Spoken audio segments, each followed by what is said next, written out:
presented by Mathli Express Music.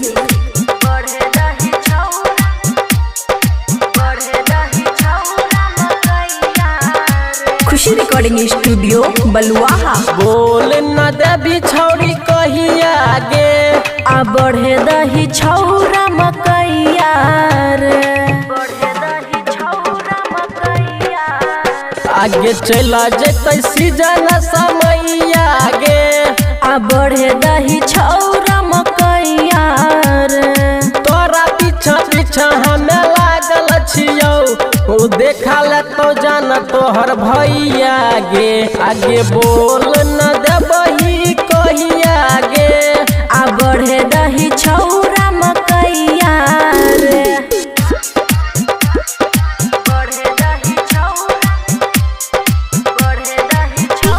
Sumit Satish रैना,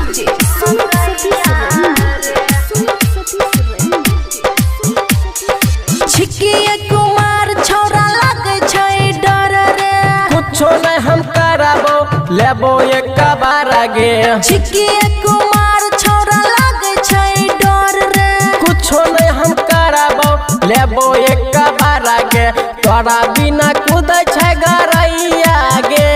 आ बढ़े दही छौरा मकैया रे। बोला ने तू देबही कहिया गे।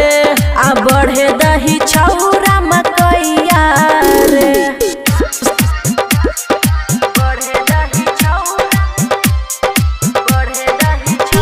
सुमित सतीश रैना,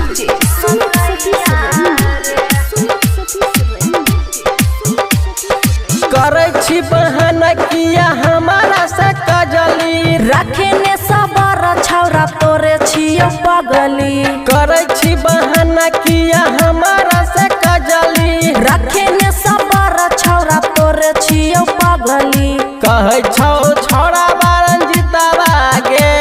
आ बढ़े दही छौरा मकैया रे।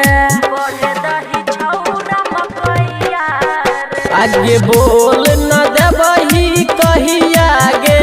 आ बढ़े दही छौरा मकैया रे। खुशी रिकॉर्डिंग स्टूडियो बलुआहा।